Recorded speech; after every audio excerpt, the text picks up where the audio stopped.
Olá, queridos amigos, estamos de volta com o nosso Viver Bem em Cristo, em mais uma semana conversando com o ministro do Evangelho, que a cada semana nos explica aí algumas passagens da Bíblia para que a gente possa trazer isso para as nossas vidas e poder viver melhor, mais em paz, tendo o conhecimento de Deus, não é? Então, uma boa noite, Pastor Sérgio, seja bem-vindo. Boa noite a todos, mais uma vez aqui no programa, muito obrigado aí pela oportunidade que Deus concede e a gente tem condições por Deus de estar mantendo assim esse programa no ar, né? Porque tem beneficiado muitas pessoas, com certeza. Agora mesmo tive uma grande experiência nesse fim de semana, de que uma pessoa que acompanha esse programa há muitos anos, né, esteve conversando comigo e ele estava relatando os benefícios maravilhosos que ele e sua casa tiveram com esse programa, né? Tive a oportunidade de conhecê-lo na sexta-feira à noite e ele então me animou bastante, assim, mostrando no seu relatório de como é importante veicular a palavra de Deus, né? Verdade, e explicar muitas vezes aquilo que não entendemos, né?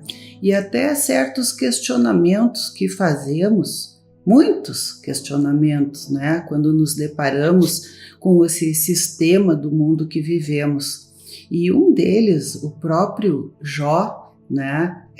No livro de Jó, no capítulo 21, 7, também fez um questionamento que eu acho bastante apropriado para os nossos dias também, né? E diz assim: como é, pois, que vivem os perversos, envelhecem e ainda se tornam mais poderosos?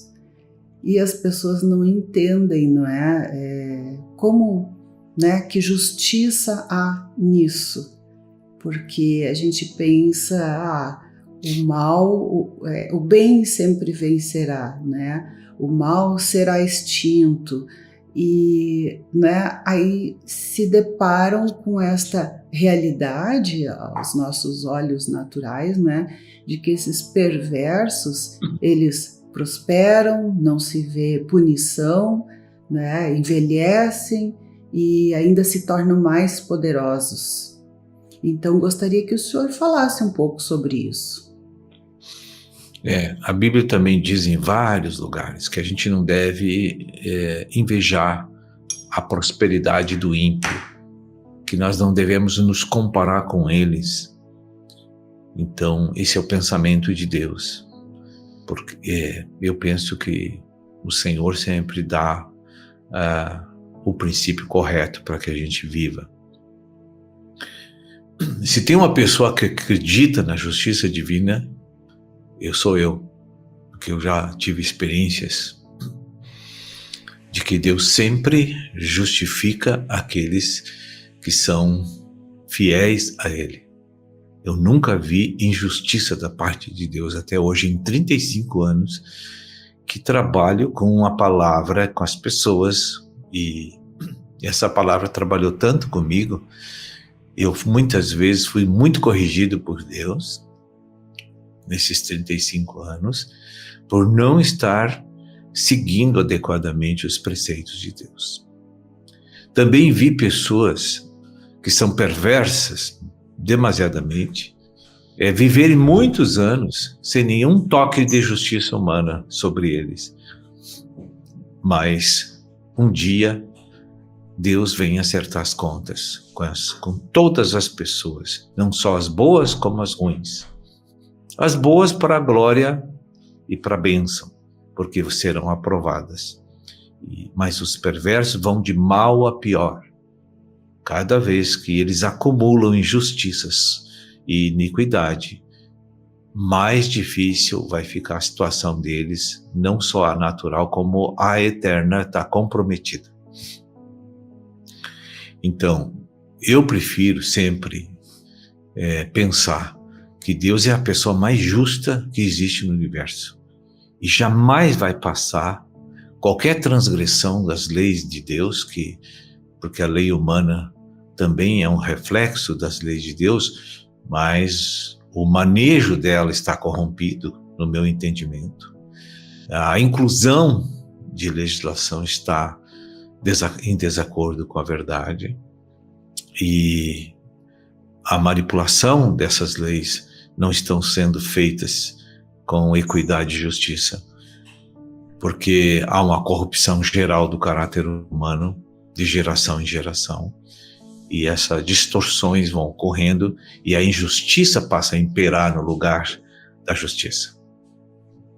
Então, nós não devemos nos comparar com nenhuma pessoa, nem as que estão prosperando, nem as que estão sendo perversas, porque nós temos uma relação unipessoal com Deus, e nós vamos prestar conta da nossa vida com Deus e não pela dos outros, né?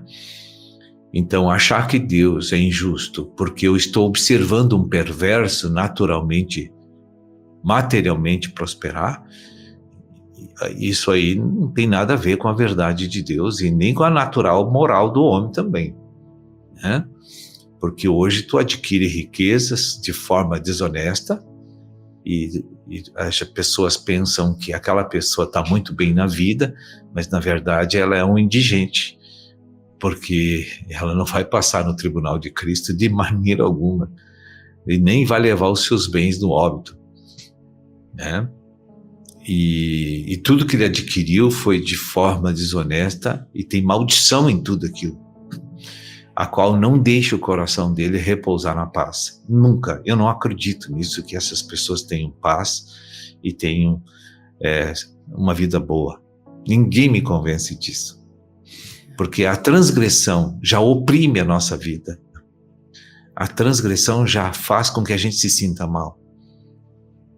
E jamais o volume de bens e de dinheiro que essa pessoa tem vai comprar a paz que ela precisa para se sentir satisfeita e feliz e bem-aventurada. Jamais, né?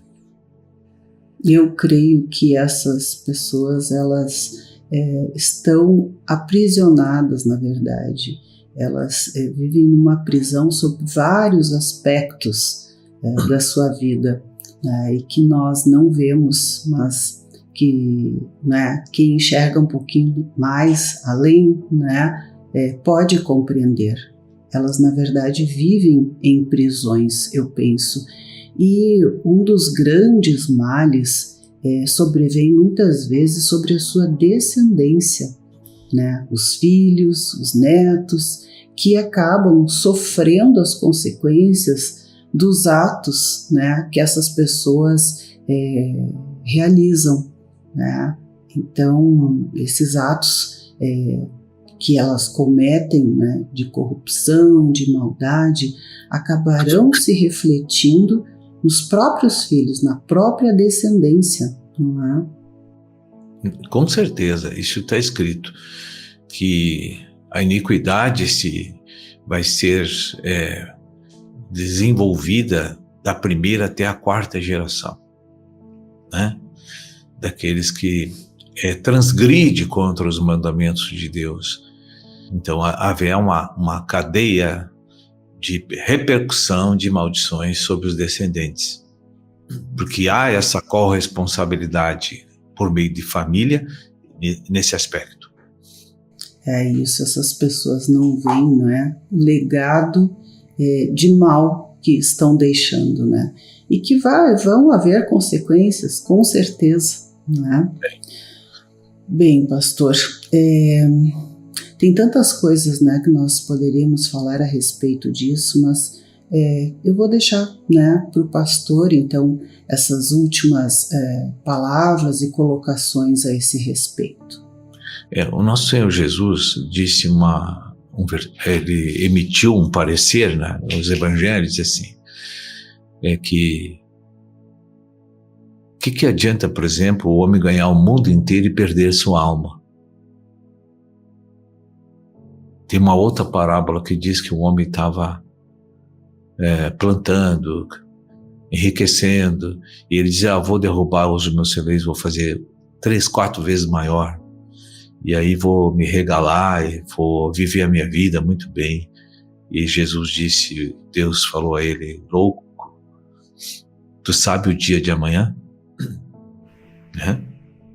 Então são coisas que foram escritas, na verdade, reveladas pela própria mente divina, que nós temos que levar em conta e temos que prestar atenção nisso, se a gente quer ter realmente uma vida abençoada.